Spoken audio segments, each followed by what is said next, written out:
Bismillahirrahmanirrahim. Assalamualaikum warahmatullahi wabarakatuh. Para alim, para ulama, para sepupu yang saya muliakan, khususnya takmir Masjid Darul Hijrah, sedaya jamaah Masjid Darul Hijrah, dan seluruh pemirsa dimanapun Anda berada yang bisa mengikuti kajian ini, yang insya Allah sama-sama dimuliakan Allah, diberikan sehat walafiat, barakah fid dini wad dunya wal akhirah. Amin amin ya rabbal alamin. Al-Fatihah. A'udzu billahi minasyaitonir rajim. Bismillahirrahmanirrahim. Alhamdulillahirabbil alamin arrahmanir rahim maliki yaumiddin. Iyyaka na'budu wa iyyaka nasta'in ihdinas siratal mustaqim. Shiratal ladzina an'amta 'alaihim ghairil maghdubi 'alaihim waladdallin. Amin. Salawat wa salam kita aturkan kepada Nabi kita Muhammad sallallahu alaihi wasallam. Baik jamaah sekalian rahimakumullah, ini yang sudah kita kaji pada pertemuan yang lalu jamaah sekalian, terkait dengan asbabun nuzul dan penafsiran ayat 1 sampai 4 ya. A'udzubillahi minasyaitonir rajim. Bismillahirrahmanirrahim. Lam yakunil ladzina kafaru min ahlil kitab wal musyrikina munfakkina hatta ta'tiyahumul bayyinah. Jadi al-bayyinah adalah penjelasan Allah Subhanahu wa taala dari Alkitab, baik kitab Taurat, Injil, bahkan Al-Quran, namun juga masih diragukan oleh orang-orang ahlul kitab, orang-orang kafir, serta orang-orang musyrik.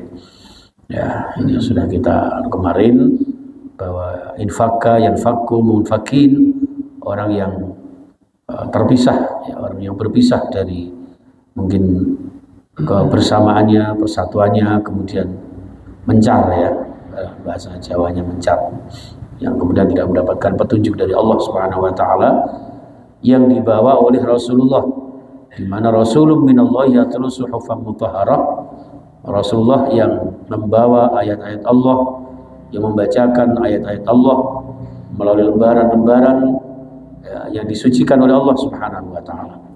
Maka di surah Al-Waqiah itu ada kalimat la yamassuhu illal mutahharun, tidak akan bisa menyentuh Al-Qur'an, tidak diperbolehkan menyentuh Al-Quran kecuali orang-orang yang disucikan, yaitu panjenengan orang beriman.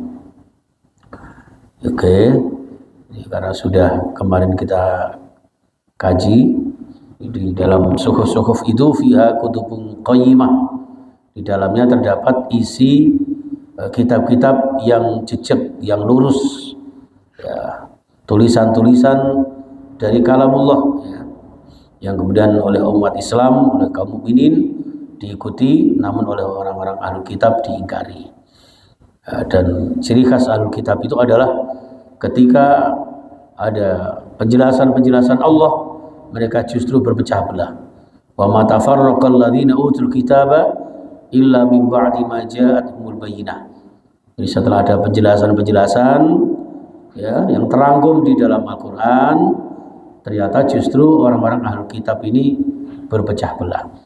Mereka mengingkari, ya, baik mengingkari kerasulan Muhammad maupun risalah yang dibawa oleh Rasulullah Sallallahu Alaihi Wasallam. Ini jamaah sekalian, sehingga sejarah ahlul kitab ini memang sudah tidak diragukan lagi. Ya, mereka ingin didatangkan seorang nabi, tapi ketika datang seorang nabi mereka ingkari. Ya, oleh karena itu kita diharapkan oleh Allah, wala takunu kalladzina tafarraqu wakhtalafu. Janganlah kita seperti orang-orang Yahudi Nasrani, seperti orang-orang ahlul kitab, yang mana mereka itu sering berpecah belah, ya, berselisih, tapi kemudian mengarah kepada permusuhan. Kalau perbedaan pendapat tidak masalah Bapak Ibu. Ya, jangankan perbedaan pendapat, beda pendapatan pun tidak apa-apa.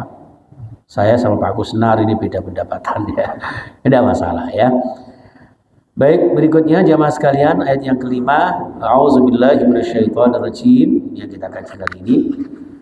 Wa ma umiru illa liya'budullaha mukhlishina lahuddin hunafa'a wa yuqimus salata wa yutuz zakata wa dzalika dinul qayyimah. Padahal di tengah-tengah perselisihan mereka itu sebetulnya mereka, ya, kita semua tidak akan diperintah oleh Allah Subhanahu wa taala, ya, kecuali liya'budullah, supaya kula jenengan beribadah kepada Allah, mengabdi kepada Allah, menyembah Allah dengan cara apa? Mukhlishina lahuddin, dengan cara ikhlas. Akhlasa yukhlisu. Ikhlas sekali lagi sering saya sampaikan itu artinya memurnikan. Jangan ada campuran-campuran yang lain. Baik itu kemusyrikan, kemunafikan maupun kefasikan. Di dalam menjalankan agama Allah Subhanahu wa taala yang lurus ini ya, dengan semata-mata karena Allah, di samping juga menegakkan sholat dan menunaikan zakat. Itulah agama yang lurus. Dari ayat ini jamaah sekalian diceritakan bahwa ahlul kitab itu selisih atau mereka berpecah belah, bermusuhan. Padahal mereka diperintahkan untuk bersatu. Ya, mereka diperintahkan untuk beribadah. Ibadah mereka harusnya dengan dibingkai ukhuwah. Sehingga di dalam satu hadis yang sangat panjang, pada akhirnya Rasulullah bersabda, wa kunu ibadallahi ikhwana. Jadilah kalian hamba-hamba Allah yang bersaudara. Seperti itu. Yang Allah perintahkan adalah bertauhid, ya, memurnikan ibadah, memurnikan akidah. Kalau ibadah itu tidak boleh tercampur dengan ajaran-ajaran lain, apakah itu mazhab Bung Karno atau mazhab Bung Hatta, Bung Soeharto, tidak ada. Yang ada di dalam ibadah itu mazhab kita adalah Hanafi, Maliki, Syafi'i, Hambali. Itu yang sudah disahkan oleh para ulama kita. Jangan ada yang lain, ya. Nanti ada mazhab Aba Rosid, bahaya nanti ya. Itu jamaah sekalian rahimakumullah.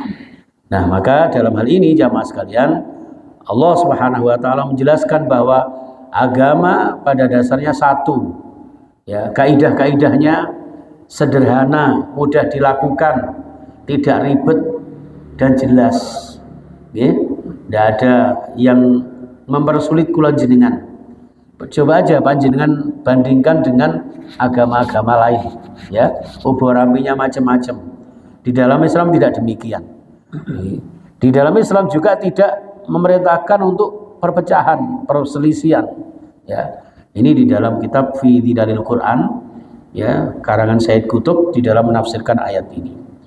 Maka kata mukhlisin, ya, dari kata khalaso atau akhlaso, ya, yang tadi sudah saya sampaikan, murni, ya, setelah keruh itu kemudian disaring, ya. Yang namanya manusia itu kan kadang-kadang hatinya masih kotor, ya kan? Nah, kita bersihkan dengan berbagai macam ibadah kita, zikir kita, ya, itu tujuannya untuk membersihkan penyakit-penyakit hati kita. Maka ibadah kurban yang nanti akan kita lakukan itu jamaah sekalian, Allah menegaskan la yanalallaha luhumha wala tima'uha walakin yanaluhu taqwa minkum. Allah itu di dalam memerintahkan kurban itu yang sampai kepada Allah bukan daging dan darahnya, melainkan apa? Substansi ketakwaan kita, keikhlasan kita. Ya, sifat-sifat kotor yang ada di dalam diri kita sudah kita simbolkan dengan menyembelih binatang ternak, dengan mengalirkan darah. Darah adalah lambang kotoran di dalam kehidupan kita. Islam adalah agama yang hanif, agama yang lurus, ya, agama yang pertengahan, tidak ada ekstrim kanan, garis kiri, tidak ada. Islam kafah itu Islam yang tidak radikalis, tapi juga tidak Islam yang lemah, melainkan Islam yang idealis, Islam yang senantiasa membawa hambanya, kaumnya, umatnya menjadi hamba-hamba yang kemudian mendapatkan keselamatan di dunia dan akhirat kehidupan kita. Ini jamaah sekalian. Sebaliknya, innal ladzina kafaru min ahlil kitabi wal musyrikina fi nari jahannam khalidina fiha ulaika hum syarrul bariyah. Ini sesungguhnya orang-orang kafir dari ahlul kitab dan juga orang-orang musyrik itu jelas tempatnya di neraka jahanam khalidina fiha, selama-lamanya. Ya, selama-lamanya. Ulaika hum syarrul bariyah, seburuk-buruknya makhluk Allah. Jadi orang kafir, ahlul kitab, orang-orang musyrik, ya, Itu adalah seburuk-buruknya makhluk Allah Subhanahu wa taala. Di sini orang-orang kafir yang disebut dengan ahlul kitab, jamaah sekalian, ya, akan ditempatkan di neraka jahanam yang sangat kekal, ya, di mana karena Yahudi mengatakan bahwa Uzair adalah anak Allah dan orang Nasrani mengatakan Isa adalah anak Allah. Ini dalam kepercayaan umat Islam tidak bisa ditoleransi ketika ada seseorang mencampuri keimanannya dengan sesuatu yang lainnya. Kata al-bariyah, ya, ini dari kata barok, ya, artinya mencipta. Maka al-bariyah artinya adalah ciptaan atau makhluk Allah. Ini tafsir perkata saja ini, Pak, ya. Ada yang berpendapat bahwa kata al-bariyah diambil dari al-baro, pakai alif layyinah yang artinya tanah, yakni kita ini makhluk yang tercipta dari tanah, yang kemudian diangkat oleh Allah, dimuliakan Allah karena keimanan kita.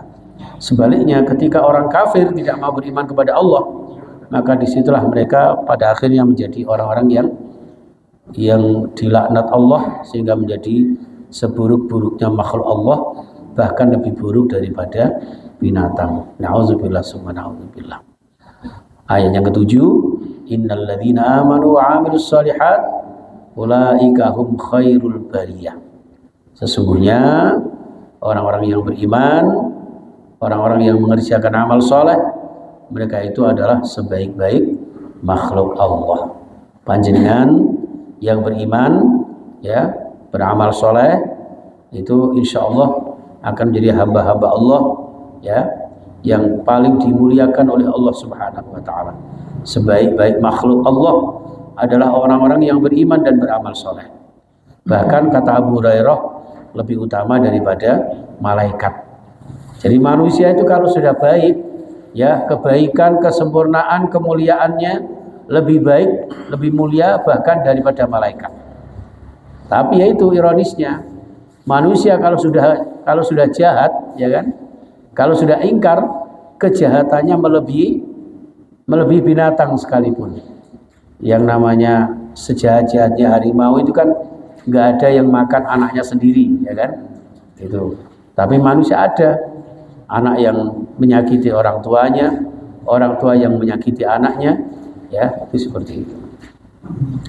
Maka Imam Syafi'i dan imam-imam yang lain menjadikan ayat ini sebagai dalil bahwa iman adalah al-yaqin, ya. Jadi al-yaqinu fil qalbi, ya, al-qaulu bil lisan wal amalu bil arkan. Ini dari ayat tersebut, ya. Allah menyebutkan secara khusus bahwa amal soleh mengiringi iman. Jadi banyak ayat-ayat yang menjelaskan ketika sudah amanu disertai dengan wa amilus shalihat. Ya.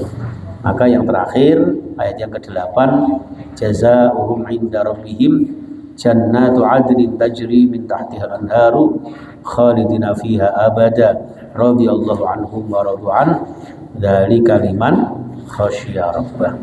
Jelas balasannya orang beriman dan beramal soleh di sisi Allah adalah surga, taman-taman yang indah yang di bawahnya mengalir sungai-sungai yang kemarin sudah kita jelaskan, nih, yang nanti panjenengan insya Allah akan bertempat di surga Allah kekal abadi selama-lamanya dengan ridho Allah.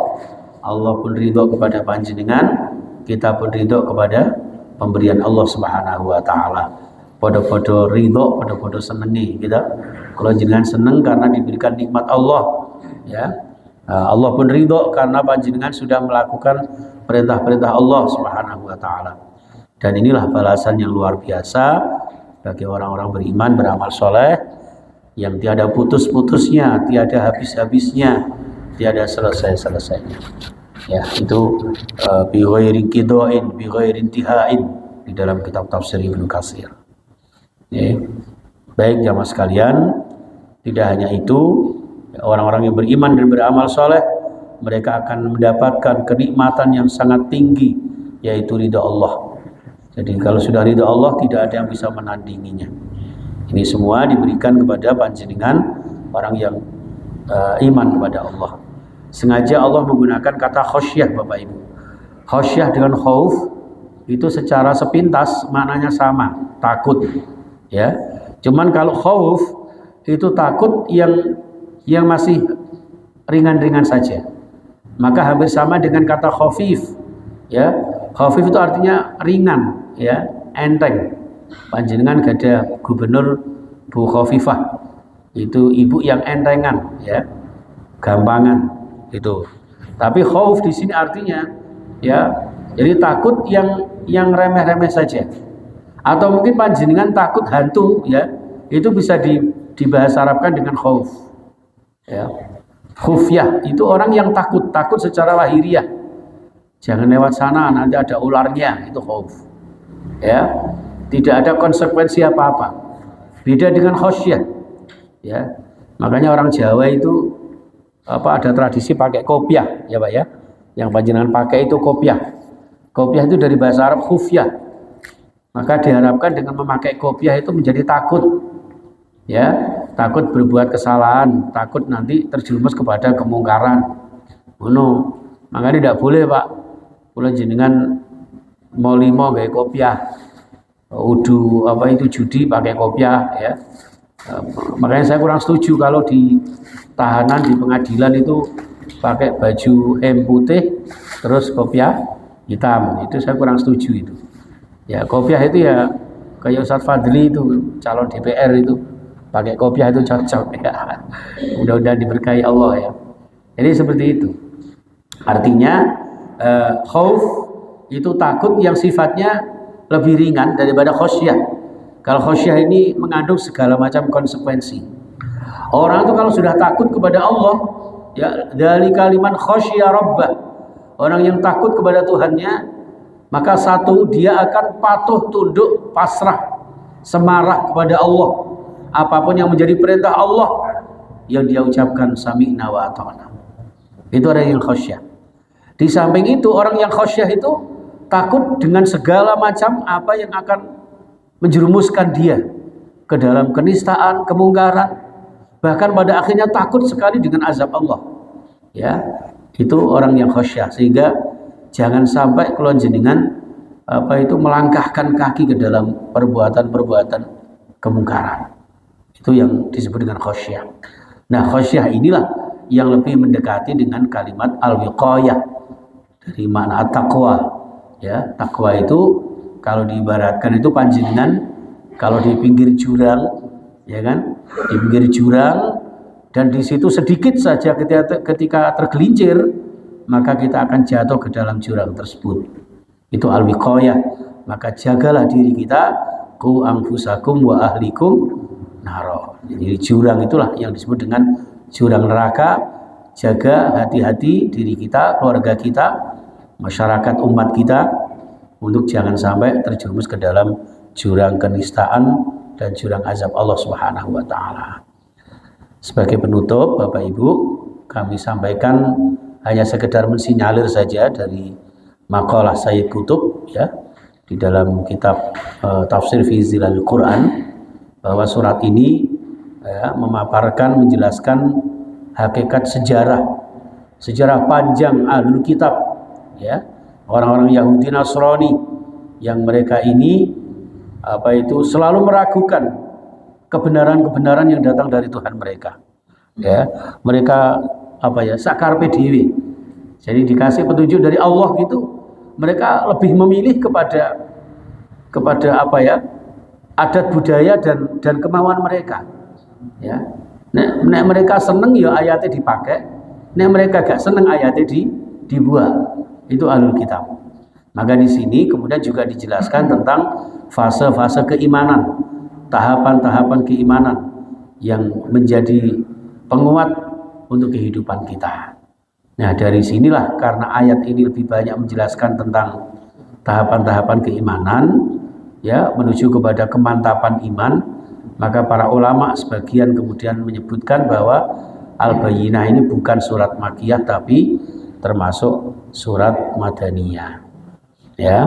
Nah, hakikat sejarah panjangnya Yahudi Nasrani yang pertama adalah bahwa diutusnya Rasulullah adalah kebutuhan yang mendesak untuk meluruskan paham salah mereka, baik orang kafir, musyrik yang tergolong dari orang-orang ahlul kitab. Ini. Kemudian hakikat yang kedua, jamaah sekalian, bahwa ahlul kitab ya berselisih bukan berarti mereka tidak tahu. Jadi justru mereka setelah tahu adanya satu kebenaran, ya, justru mereka berpecah belah. Ya, mereka justru dengan penjelasan-penjelasan yang nyata itu, dengan berbagai macam tendensi dan orientasi, mereka justru malah berselisih. Ada yang beriman, ada yang kafir. Nah, yang ketiga jamaah sekalian, bahwa agama itu asalnya satu, gitu.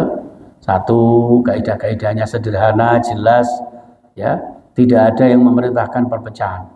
Maka di surah Ali Imran ayat 104 itu, wa'tasimu bihablillahi jami'ah. Berpegang teguh kepada tali agama Allah, jangan berpecah belah. Ya, ini. Kemudian yang keempat, yang terakhir, bahwa orang-orang kafir adalah seburuk-buruknya tempat mereka di neraka jahanam, sedangkan orang-orang beriman, kalau jenengan mudah-mudahan ya dikembalikan Allah ke dalam surga yang memang tempat asal kalau jenengan aslinya dari surga. Nabi Adam ya, kakek moyang kita itu penduduk surga. Insya Allah kalau jenengan keturunannya juga penduduk surga. Ya, hanya diambilkan ke dunia ini untuk beribadah, mendapatkan menerima ujian-ujian Allah yang nanti diharapkan kembali ke tempat kita semula di surga bersama para nabi, ya kan? Jadi ma'al anbiya wal mursalin wal auliya wasyuhada wassalihin. Dan makanya ketika ibadah-ibadah yang kita lakukan Bapak Ibu itu pada dasarnya adalah penjembatan. Kalau jenengan berdoa ihdinas siratal mustaqim, maka akan ditunjukkan jalannya menuju ke jalan surga, jalan yang lurus, yaitu jalan yang penuh dengan kenikmatan Allah Subhanahu wa taala. Cuman kadang-kadang yang namanya ujian tentu tidak diberitahu terlebih dahulu Bapak Ibu. Termasuk Nabi Ibrahim ketika disuruh menyembelih anaknya itu nggak pernah dikasih tahu bahwa ternyata setelah siap disembelih lehernya diganti dengan domba. Ya, itulah ujian Allah Subhanahu wa taala, ngetes keimanan kula jenengan. Ayyukum ahsanu amala, siapa di antara kita yang terbaik amal-amal ibadahnya. Itulah jamaah sekalian, agar kula jenengan menjadi sebaik-baik makhluknya, disaring Allah ya dari sekian kerikil, dari sekian pasir, untuk menjadi kemudian satu butir permata yang indah dipandang mata, yang senantiasa diridai Allah Subhanahu wa taala. Saya kira itu jamaah sekalian, ada kurang dan lebihnya mohon maaf. Di akhir surah Al-Bayyinah mungkin untuk sekedar tambahan saja bahwa ini karena mendekati hari raya Idul Adha ya Pak ya. Mungkin panjenengan yang sudah niatan untuk berkorban, jangan memotong rambut dan memotong kukunya, dan jangan lupa perbanyak zikir dan doa. Jadi kata Rasulullah, tidak ada amalan-amalan kaum mukminin yang paling dicintai Allah melebihi 10 hari pertama di bulan Dzulhijjah. Perbanyak puasa, perbanyak amalan sunnah, zikir, doa, membaca kalimah-kalimah thayyibah. Itu yang diharapkan. Kalau jenengan sakit puasa tanggal 1 sampai 9, alhamdulillah. Kalau tidak minimal Senin Kemis.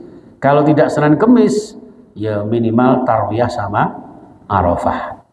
Ya, nawaitu sama godin min yaumit tarwiyati sunnatalillahi ta'ala, tanggal 8 Zulhijjah. Tanggal 9-nya nawaitu sama godin min yaumi Arafata sunnatalillahi ta'ala. Itu tanggal 9.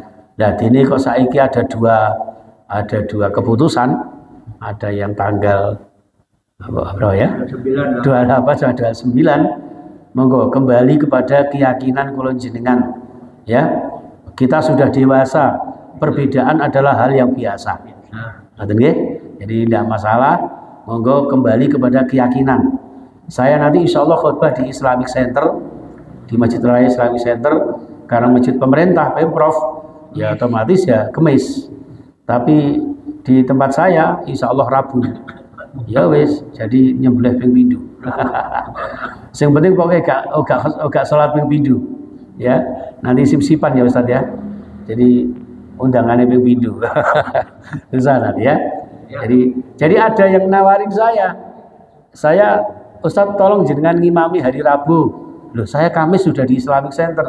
Gak apa-apa, Rebo meneh, Kamis meneh, borongan jenenge. Ya, jadi tidak, insya Allah. Jadi kita ambil keyakinan yang mana. Kalau panjenengan misalnya ambil hari tanggal 28-nya, hari Rabunya, ya mungkin bisa disiasati menyembelih kurbannya di hari Kamis misalnya, ya kan?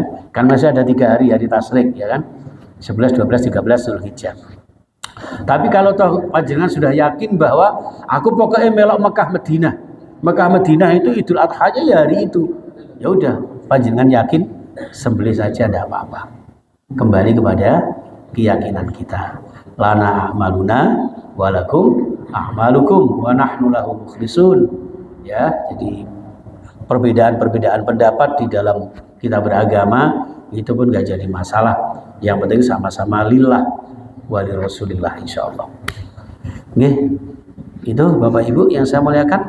Nggih, bismillahirrahmanirrahim. Allahumma shalli ala Muhammad wa ala alihi ajmain. Alhamdulillahirabbil alamin. Segala puji milikmu ya Allah. Engkau berikan kami rahmat kasih sayangmu dengan rahmat Al-Quran. Engkau berikan kami hidayahmu, tunjukkan kami ke jalan lurusmu.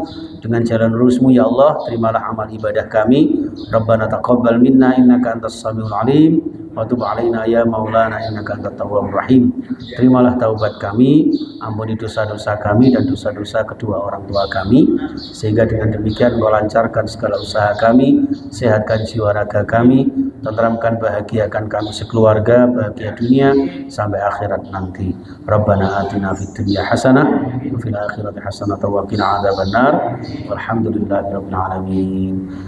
Subhanakallahumma wa bihamdika asyhadu an la ilaha illa anta astaghfiruka wa atubu ilaik. Assalamualaikum warahmatullahi wabarakatuh.